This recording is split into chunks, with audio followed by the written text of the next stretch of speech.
My name's Ben Langner. I'm the Vice President of Human Resources at Wilson. I am based in the United States and I lead our global HR function. So that spans everything from total rewards, TA, people systems, talent development, HR operations. And my real focus at Wilson is scaling our people infrastructure to drive performance across the business.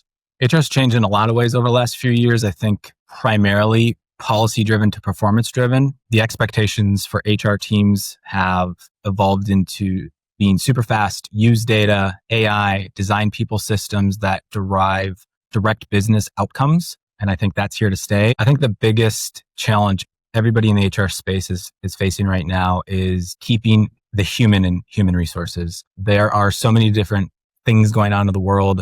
We're accelerating AI at a rate I don't think anybody really truly anticipated. And at every corner, the human part of this function is being tested to be automated, to be data driven. And I think right now, the biggest challenge for most HR professionals is to stay human in an ever changing AI world. Our organization does a really good job of not diving into new technology, AI technology, because it's hype. And I think that's a really key piece. We are really focused on the humans and the human aspect of how we continue to deliver for our business and our clients. And I think that kind of sets us apart from some of the organizations that I've seen, and I'm sure you guys have seen as well. We don't just dive in because it's the new and trendy thing. We really try to focus and understand what's the business ROI, what's the human ROI to a decision like this. I wish more people understood that HR isn't just about people issues. It's truly about business issues and how we take our people and leverage them to drive better business outcomes. Build systems that scale humanity, automate the noise, don't outsource the relationships. Humans want to speak with humans. There's a lot of admin work that can be done by AI or technology, but the human part of all of this needs to remain and can't be outsourced. So those relationship pieces are really key. The future of HR really depends on those pieces. Data fluency. You need to know data. If you don't like data, start liking data in HR. We have been buried in data for the last decade, longer than that. And today we have tools and technology that allow us to give our business real-time insights. If you don't know how to utilize data, you need to learn that skill right now.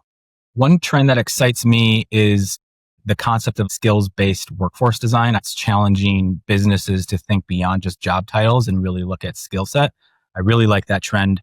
One that I think might be overhyped is AI in general. I don't think there's a lot of strategy behind AI yet. So there's a lot of headline news about AI this, AI that, but tech is only as good as the humans steering it. What we did at Wilson, we simply started having conversations with the business leaders around our business and truly understanding what the skills for them and their teams were important. From there, we developed what we as an HR team felt important from like a baseline perspective of what skills somebody needs to have at this organization to be successful, whether you sat on the innovation team, the HR team, the finance team, the delivery team. There's just a kind of a minimum expectation skill set that one has for Wilson to be successful. And then from there, we've been able to develop a little bit more niche skill set framework for specific parts of our business. And that's just expanded on kind of the defined minimum expectation from a skill set perspective for our organization. So that's where we started. It's gone really well. There's still a bunch of stuff we have to do, but those are the stepping stones that we took initially from a skills framework perspective. Over the next few years, I really think the HR landscape is going to turn into product management and not service management. And I've started to see that